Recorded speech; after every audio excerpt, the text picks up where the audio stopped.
Bonjour et bienvenue dans cette nouvelle analyse. Aujourd'hui, on va décortiquer un concept assez génial, comment transformer une histoire de survie complètement folle en pleine mer en une véritable arme secrète pour réussir un examen de langue super exigeant. L'idée, c'est vraiment de prendre un exploit historique fascinant et d'en faire une stratégie concrète pour rafler un maximum de points. Alors, posons le décor. Imaginons un instant se retrouver perdu au beau milieu de l'immense océan Pacifique, juste posé sur quelques troncs d'arbres, entouré de courants capricieux et de requins.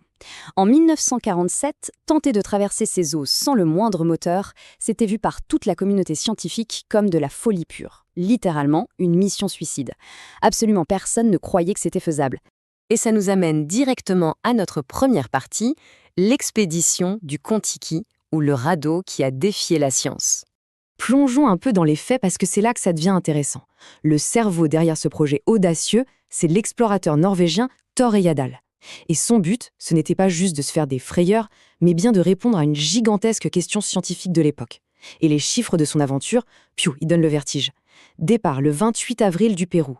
Ensuite, 101 jours de traversée en mer pour avaler une distance monumentale de 7000 km avant de toucher terre en août dans l'archipel des Tuamotu.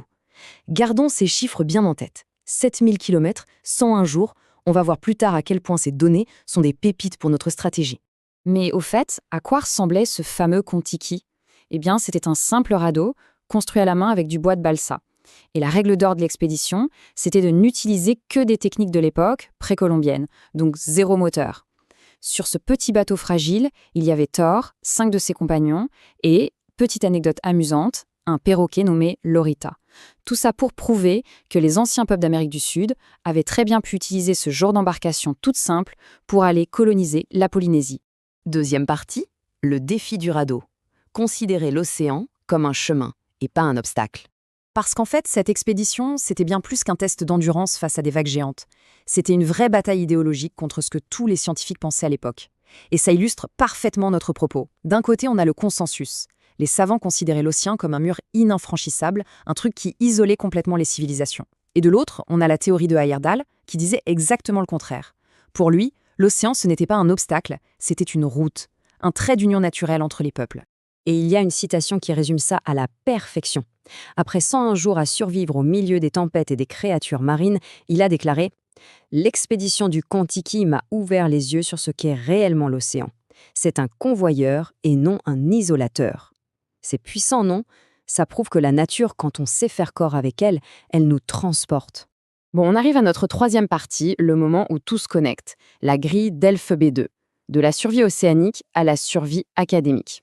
Faisons un petit saut stratégique. Quel est le rapport entre survivre sur des troncs d'arbres et passer un examen de français ? En fait, c'est hyper logique. L'audace et la structure qu'il faut pour traverser le Pacifique, c'est exactement ce qu'on demande aux candidats pour exploser l'épreuve de production écrite du DELF B2. Les consignes sont claires, il faut prendre position et argumenter. Que ce soit pour contribuer à un débat, rédiger une lettre formelle ou pondre un article critique, le but ultime reste le même, il faut convaincre son lecteur. Et là, jetons un œil à ce qui est vraiment crucial, la grille d'évaluation. Sur les 25 points, où sont les grosses opportunités ? On a 2 points pour le respect de la consigne, très bien.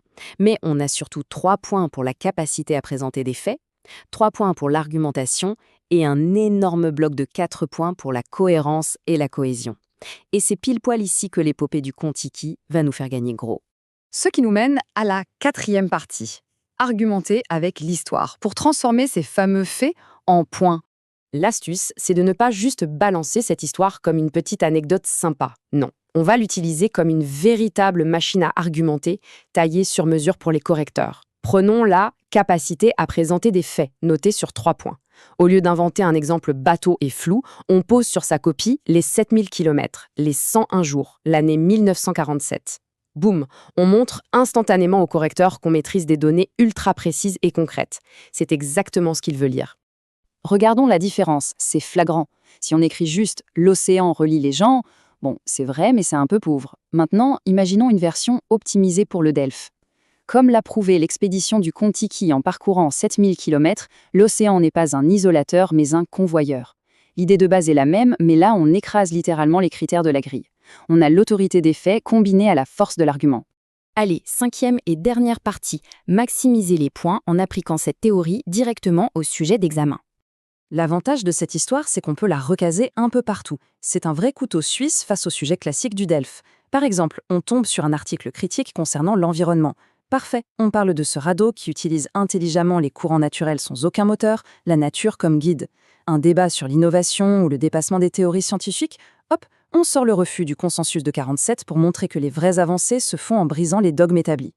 Mais attention, pour que ce soit fluide, il faut y aller en 3 étapes simples. 1. On annonce le fait historique avec assurance pour l'autorité. 2. On fait le pont directement avec le thème du sujet pour garder une cohérence béton. Et 3. On emballe le tout avec un niveau de langue soigné. C'est ce que la grille appelle la correction sociolinguistique. Et bim, c'est 2 points de plus dans la poche. D'ailleurs, le simple fait de raconter une aventure pareille, ça force naturellement à utiliser du beau vocabulaire. On sort des mots comme embarcation artisanale, barrière inenfranchissable ou consensus scientifique. On vient valider sans effort l'étendue et la maîtrise du vocabulaire ainsi que l'élaboration des phrases. Ça rapporte des points presque par magie, juste parce que le sujet exige un lexique riche et précis. Bref, on le voit bien, le voyage du Kon-Tiki n'est pas juste un chapitre fascinant de l'histoire humaine. C'est carrément un modèle académique prêt à l'emploi. Une anecdote bien détaillée comme celle-ci, judicieusement placée et bien structurée, ça a le pouvoir de transformer un texte banal en une copie excellente et totalement mémorable pour le correcteur. Et pour finir, on peut se poser une question intéressante. Si un simple radeau en bois peut devenir l'argument choc d'un examen de langue, quelles autres grandes folies de l'histoire qu'on croyait impossibles pourraient venir muscler de futurs débats? C'est une excellente piste pour enrichir son arsenal académique. Merci d'avoir suivi cette analyse et à très vite pour de nouvelles découvertes. Pour sécuriser votre production écrite, copiez mon système. Le guide gratuit est dans la description.